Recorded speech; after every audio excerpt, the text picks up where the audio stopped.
2 दिवसीय दौरे पर उत्तराखंड आएंगे प्रधानमंत्री मोदी। कैलाश ओम पर्वत का दर्शन करेंगे प्रधानमंत्री। भाजपा कर रही विशाल रैली की तैयारी। उत्तराखंड में 7 अक्टूबर को केंद्रीय गृह मंत्री अमित शाह का दौरा। मध्य क्षेत्रीय परिषद की बैठक में लेंगे भाग। चुनाव को लेकर कार्यकर्ताओं में भरेंगे जोश। सीएम धामी आज होंगे ब्रिटेन दौरे के लिए रवाना। ग्लोबल इन्वेस्टर समिट की तैयारी के लिए करेंगे दौरा। मुख्यमंत्री 26 सितंबर को लंदन में करेंगे रोड शो।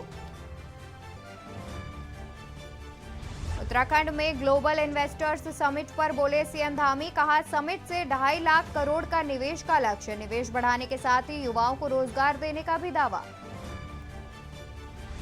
चारधाम यात्रा ने फिर पकड़ी रफ्तार। यात्रा सीजन में अब तक 42 लाख से ज्यादा श्रद्धालु कर चुके हैं चारों धाम में दर्शन। सबसे ज्यादा बाबा केदारनाथ धाम पहुंचे यात्री।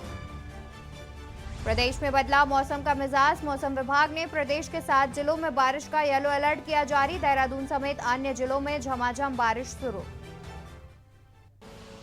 आप देख रहे हैं के न्यूज, खबरों का सारथी।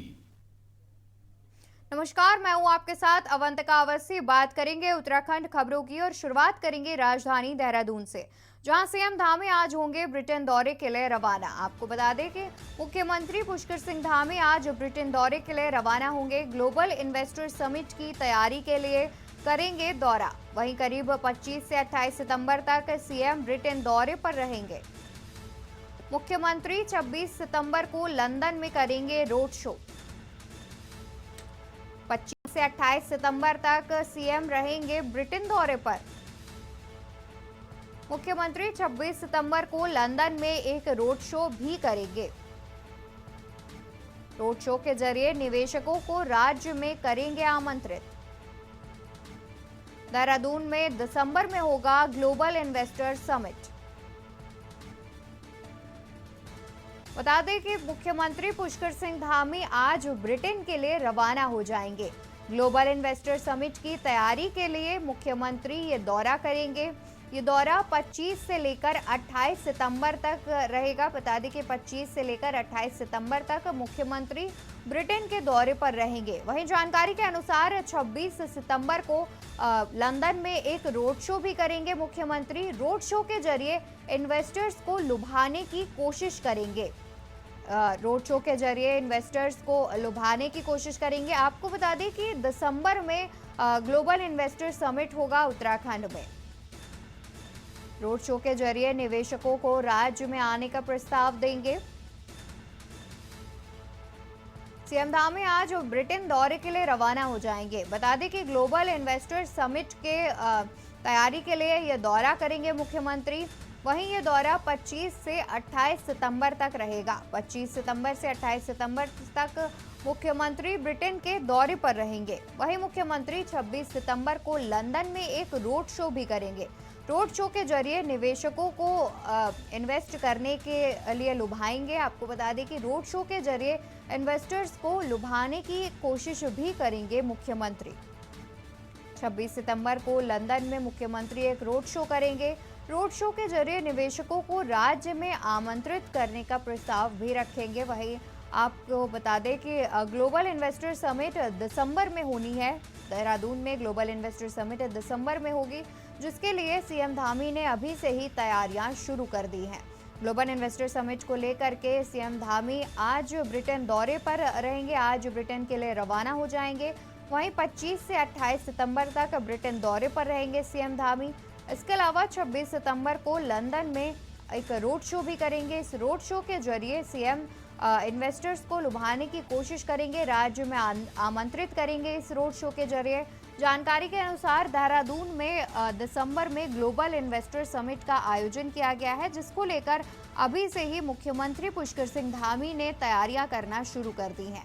आपको बता दें कि ग्लोबल इन्वेस्टर समिट में की तैयारियां शुरू कर दी हैं, जिसको लेकर के राज्य में निवेश ज़्यादा हो और राज्य में निवेशकों को आमंत्रित करने के लिए मुख्यमंत्री ब्रिटेन दौरे पर रहेंगे, जहां वो 25 से 28 सितंबर तक दौरे पर रहेंगे और 26 सितंबर को लंदन में एक रोड शो भी करेंगे मुख्यमंत्री। रोड शो के जरिए राज्य में निवेशकों को आमंत्रित करेंगे मुख्यमंत्री पुष्कर सिंह धामी। बता दें कि दिसंबर में ग्लोबल इन्वेस्टर समिट का आयोजन किया जाएगा। देहरादून में ग्लोबल इन्वेस्टर समिट का आयोजन किया जाएगा। इसी खबर पर तमाम जानकारी के लिए हमारे साथ संवाददाता अंकित काला जुड़े हुए हैं। अंकित, आज करीब कितने बजे तक ब्रिटेन के लिए रवाना हो जाएंगे मुख्यमंत्री? देखिए अवंतिका, दिसंबर माह में देहरादून में ग्लोबल इन्वेस्टर समिट का आयोजन किया जा रहा है। इसको सफल बनाने के लिए राज्य सरकार लगातार अपनी तैयारी कर रही है। इन्हीं तैयारियों को तेज करते हुए मुख्यमंत्री पुष्कर सिंह धामी के नेतृत्व में आज एक डेलीगेशन ब्रिटेन के लिए रवाना होगा। इसमें 25 सितंबर से लेकर के 28 सितंबर तक मुख्यमंत्री पुष्कर सिंह धामी ब्रिटेन के दौरे पर रहेंगे। मिली जानकारी के मुताबिक आज शाम को करीबन 4 बजे के करीबन मुख्यमंत्री ब्रिटेन के लिए रवाना हो सकते हैं और सरकार को पूरी उम्मीद है कि इस ग्लोबल इन्वेस्टर समिट से करीबन 2.5 लाख करोड़ रुपए का निवेश राज्य में होगा। इसको सफल बनाने के लिए सीएम पुष्कर सिंह धामी ब्रिटेन के दौरे पर जा रहे हैं। जी, साथ ही अंकित, 26 सितंबर को लंदन में एक रोड शो भी करेंगे मुख्यमंत्री, उसको लेकर क्या कुछ जानकारी है? बिल्कुल, देखिए सरकार चाहती है कि इसमें जो ग्लोबल इन्वेस्टर समिट हो रहा है, राज्य में निवेश अधिक से अधिक आए। इसको लेकर के एक रोड शो का आयोजन किया गया है। मुख्यमंत्री पुष्कर सिंह धामी के नेतृत्व में ये रोड शो आयोजित होगा 26 सितंबर को, और लंदन में सरकार ने इस रोड शो को करने का फैसला लिया है। इसका मुख्य उद्देश्य यही है कि जो विदेशी निवेशक हैं या जो अधिक से अधिक जो निवेशक हैं वो राज्य में निवेश करें। इसको लेकर के ये रोड शो किया जाएगा ताकि जो दिसंबर माह में जो ग्लोबल इन्वेस्टर समिट होने जा रही है उसमें अधिक से अधिक निवेश आए और बेरोजगार युवाओं के हाथों को रोजगार मिल सके। इस दिशा में सरकार ने ये रोड शो करने का निर्णय लिया। जी, शुक्रिया अंकित तमाम जानकारी हम तक पहुंचाने के लिए। तो बता दें कि 25 सितंबर से 28 सितंबर तक ब्रिटेन के दौरे पर रहेंगे मुख्यमंत्री पुष्कर सिंह धामी। बता दें कि ग्लोबल इन्वेस्टर समिट में निवेशकों को लुभाने के लिए ब्रिटेन के दौरे पर जाएंगे। खबरों में आगे बढ़ते हैं। खबर पौड़ी से है, जहां प्रभारी मुख्य न्यायाधीश मजिस्ट्रेट की अदालत में पेश हुए 32 अभियुक्तों को प्रभारी मुख्य न्यायाधीश मजिस्ट्रेट ने जमानत पर रिहा कर दिया है। 32 अभियुक्तों को पुलिस ने पौड़ी जिले के यमकेश्वर विधानसभा के लक्ष्मण झूला, गंगा के भोजपुर के द नीरज फॉरेस्ट रिजॉर्ट में चल रहे अवैध किसानों में छापा मारकर गिरफ्तार किया था। वहीं पौड़ी न्यायालय में पेश होने के बाद अभियुक्तों के रिमांड को प्रभारी मुख्य न्यायाधीश मजिस्ट्रेट ने स्वीकार करते हुए अभियुक्तों के अधिवक्ताओं द्वारा पेश किए गए जमानत पत्र को स्वीकार करते हुए 32 अभियुक्तों को जमानत पर रिहा करने का फैसला सुनाया। शासकीय अभिवक्ता ने न्यायाधीश द्वारा दिए गए फैसले की जानकारी दी है।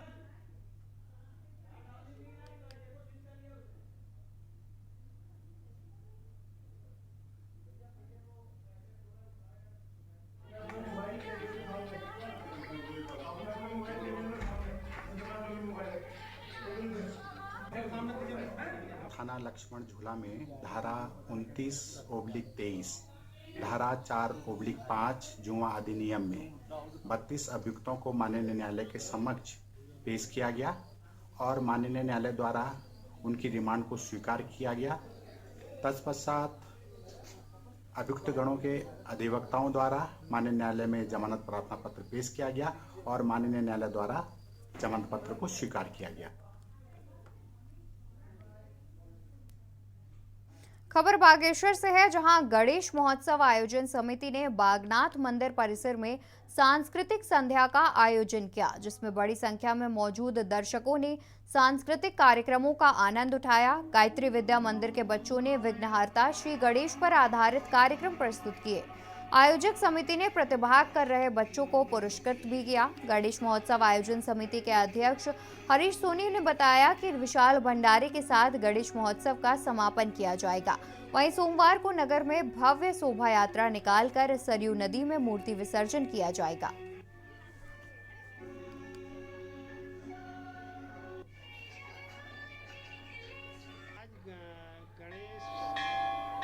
उत्सव समिति द्वारा सांस्कृतिक कार्यक्रम का आयोजन किया गया था, जिसमें हमें गायत्री विद्या मंदिर द्वारा पूर्ण सहयोग दिया गया था और सारा कार्यक्रम आज का उन्हीं के नाम था। उन्हीं के स्कूल के बच्चों ने ये कार्यक्रम दिया है और कल जो है हमारा भंडारे का आयोजन है।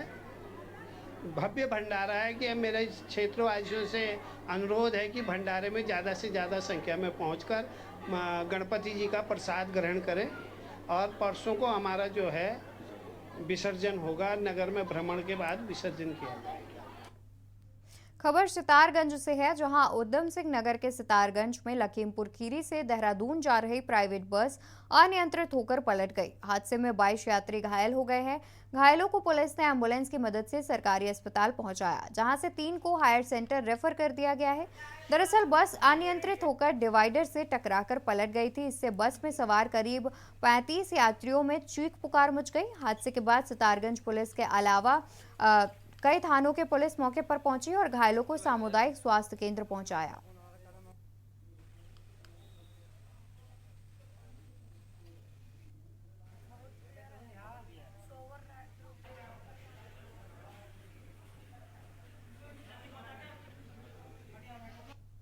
गाड़ी सोने में भी नहीं चलाते। ठीक है। हमने इससे पहले उनको बोलते, उससे पहले उन्होंने तो पहले गाड़ी चलाई, काफी बदतमीजी गाड़ी चलाई, काफी तेज चला रहे थे गाड़ी। उन्होंने जैसी रोकी हम काफी बार बचे। लास्ट में आके जैसे उन्होंने गाड़ी कंडक्टर चेंज हो गया।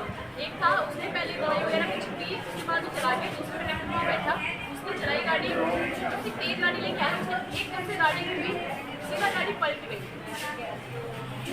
गाँव के पास एक बस पलटी जो लोकल बस है, शायद हरिद्वार की तरफ जा रही थी लखीमपुर खीरी से। इसमें लगभग 30 से 32 लोग सवार थे, जिनको हम सामुदायिक स्वास्थ्य सितारगंज में लाया गया। इसमें से अभी किसी को भी कोई पेशेंट ऐसा नहीं पाया गया जिसको बहुत ज़्यादा मेजर इंजरी हो। सबको माइनर इंजरी है, सबको फर्स्ट एड देके अंडर ऑब्जर्वेशन CSC में रखा गया है। विधानसभा अध्यक्ष रितु खंडूड़ी भूषण ने राज्य आंदोलनकारियों को आरक्षण संबंधी विधेयक के लिए गठित प्रवर समिति का कार्यकाल 1 माह बढ़ा दिया। प्रवर समिति का कार्यकाल 26 सितंबर को समाप्त हो गया था, जिसे बढ़ा दिया गया है।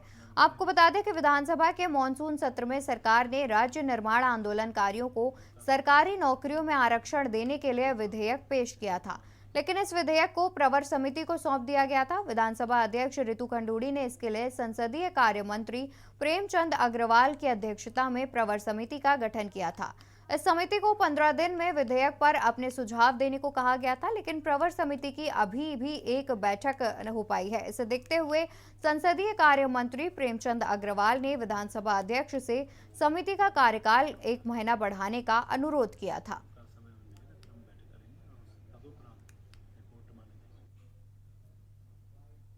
आंदोलनकारियों के क्षैतिज आरक्षण को लेकर जो प्रवर समिति मेरी अध्यक्षता में बनी थी, हमने एक बैठक उसकी की है और चूँकि अभी अंतिम निर्णय तक हम नहीं पहुँचे हैं, तो उसके जो 15 दिन हमें मिले तो 25 सितंबर को पूरे हो रहे हैं। उस बीच रिपोर्ट जो हमें माननीय अध्यक्ष जी को देनी नहीं दे पाने की स्थिति में हमने माननीय अध्यक्ष जी से आग्रह किया हमें उसके लिए कुछ समय और दिया जाए, ताकि प्रवर समिति की वो बैठकें जो हमें अभी करनी है और अपना निर्णय ले सकें।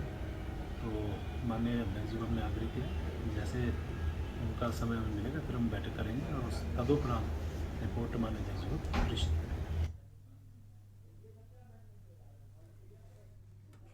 उत्तराखंड में यूसीसी पर मचे सियासी बवाल के बीच धामी सरकार की ओर से समान नागरिक संहिता पर सुझाव देने के लिए गठित विशेषज्ञ कमेटी का कार्यकाल 4 माह बढ़ा दिया गया है। गृह विभाग की ओर से इसके आदेश जारी किए गए हैं। बता दें कि राज्य सरकार ने पिछले वर्ष मई में सुप्रीम कोर्ट की पूर्व जज जस्टिस रंजना प्रकाश देसाई की अध्यक्षता में समान नागरिक संहिता यानी कि यूसीसी का ड्राफ्ट तय करने के लिए 5 सदस्यों वाली विशेषज्ञ कमेटी गठित की थी। कमेटी की रिपोर्ट देने के लिए पहले 6 माह का समय दिया गया था, जिसे पूर्व में 2 बार बढ़ाया जा चुका है। कमेटी का वर्तमान कार्यकाल 27 सितंबर को समाप्त हो रहा है, लेकिन कमेटी की रिपोर्ट नहीं मिलने के कारण अब कार्यकाल फिर 4 महीने के लिए बढ़ा दिया गया, जिसके बाद कमेटी के पास अब रिपोर्ट देने के लिए अगले साल 27 जनवरी तक का समय उपलब्ध हो गया है। वहीं मुख्यमंत्री पुष्कर सिंह धामी का कहना है कि सरकार को पूरी उम्मीद है कि इस बार समिति यूसीसी का ड्राफ्ट सरकार को सौंपेगी और यूसीसी का ड्राफ्ट सरकार को मिलते ही इसे लागू करने की दिशा में सरकार बढ़ेगी। वहीं विपक्ष ने इसके बहाने सरकार पर निशाना साधा है। देखिए ये रिपोर्ट।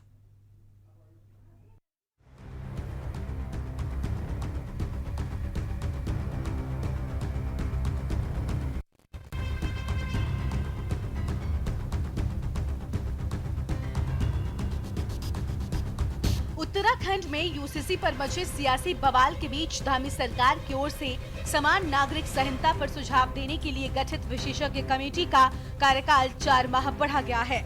गृह विभाग की ओर से इस आदेश को जारी किया गया। बता दें कि राज्य सरकार ने पिछले साल मई में सुप्रीम कोर्ट की पूर्व जज जस्टिस रंजना प्रकाश देसाई की अध्यक्षता में समान नागरिक संहिता का ड्राफ्ट तय करने के लिए 5 सदस्यों वाली विशेषज्ञ कमेटी गठित की थी। कमेटी को रिपोर्ट देने के लिए पहले 6 माह का समय दिया गया, जिसे पूर्व में 2 बार बढ़ाया जा चुका है। कमेटी का वर्तमान कार्यकाल 27 सितंबर को समाप्त हो रहा है, लेकिन कमेटी की रिपोर्ट नहीं मिलने के चलते अब कार्यकाल फिर से 4 महीने के लिए बढ़ा दिया गया है, जिसके बाद कमेटी के पास अब रिपोर्ट देने के लिए अगले साल 27 जनवरी तक का समय उपलब्ध हो गया है। वहीं मुख्यमंत्री पुष्कर सिंह धामी का कहना है कि सरकार को पूरी उम्मीद है कि इस बार समिति यूसीसी का ड्राफ्ट सरकार को सौंपेगी और यूसीसी का ड्राफ्ट सरकार को मिलते ही इसे लागू करने की दिशा में सरकार बढ़ेगी। यूसीसी का कार्यकाल बड़ा है और इस कार्यकाल में हमें पूरी उम्मीद है कि हमको संकलन मिल जाएगा और संकलन मिलते ही हम उसको लागू करने की दिशा में आगे बढ़ेंगे। आपको बता दें कि प्रदेश ने 27 मई 2022 को समान नागरिक संहिता का ड्राफ्ट बनाने के लिए जस्टिस रंजना प्रकाश देसाई की अध्यक्षता में एक विशेष समिति का गठन किया था, जिसमें 4 सदस्य शामिल किए गए। वहीं विशेषज्ञ समिति के 13 माह के कार्यकाल में अभी तक 52 बैठकें हो चुकी हैं और समिति को 2.5 लाख से अधिक सुझाव मिले हैं। समिति ने अपने कार्यकाल में विभिन्न धर्मों, समुदाय और जनजातियों के प्रतिनिधियों से मुलाकात करने के साथ ही प्रदेश के विभिन्न हिस्सों में जाकर स्थानीय व्यक्तियों से भी सुझाव लिए हैं। वहीं समिति ने प्रवासी उत्तराखंडियों के साथ ही सभी राजनीतिक दलों से भी इस संबंध में सुझाव ले लिए हैं। वहीं बार-बार समिति का कार्यकाल बढ़ाए जाने पर कांग्रेस ने सरकार की मंशा पर सवाल खड़े किए हैं। सरकार पहले सच बोल रही थी, आप सच बोल रही हैं। पहले सरकार के मुखिया ने कहा कि हमने यूसीसी का ड्राफ्ट तैयार कर लिया, हम इसको लागू करने वाले हैं। उस समय मैं कह रहा था कि भाई थारू, बुक्सा, जनजाति, हमारे आदिवासी, इनको जो विशेषाधिकार हमारे इस दिए गए हैं संविधान में, उनका क्या होगा, उनकी रक्षा होगी या नहीं होगी, ये बात आनी चाहिए। कमेटी में भी इनके भी प्रतिनिधि होने चाहिए जो नहीं है।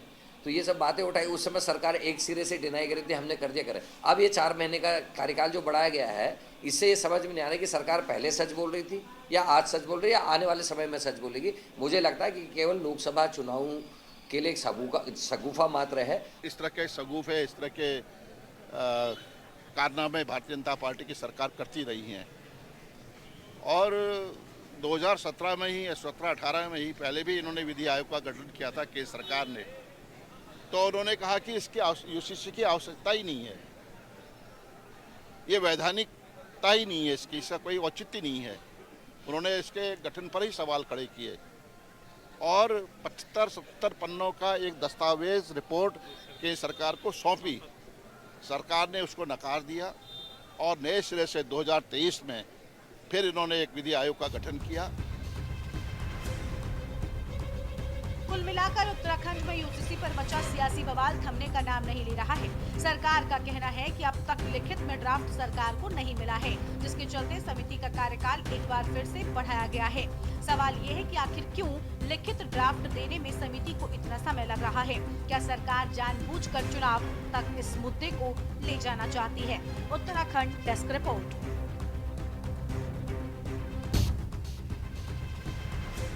पर रुक करेंगे खबरों का, जहां कालाढूंगी थाना क्षेत्र के गड़प्पू के पास नाले में एक युवती की डूबने से मौत हो गई। मृतका की पहचान नाजिश पुत्री नजाकत निवासी बरेली के रूप में हुई, जो बरहैनी गांव में परिवार के साथ रह रही थी।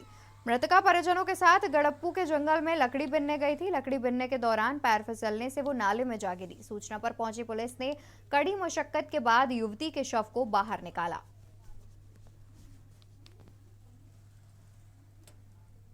ये लड़कियां बरहनी से लकड़ी बीनने आते हैं, तो ये 2-3 महीना शायद साथ में थी। एक यहाँ नदी में नहाने के लिए चली गई और वो डूब गई। जब सूचना मिली तो हमको उस लेके वन विभाग के कर्मचारियों को लेके और इधर के लोगों को लेके तब तलाश की। आधे पौने घंटे के तलाश के बाद लड़की मिली है। अभी वो उनके परिजन बरहनी के रहने वाले हैं, वो कह रहे हैं एक बार अस्पताल ले जाते हैं करके मारने के लिए। कितनी उम्र होगी इस बालिका की? 12-14 साल करीब बता रहे हैं।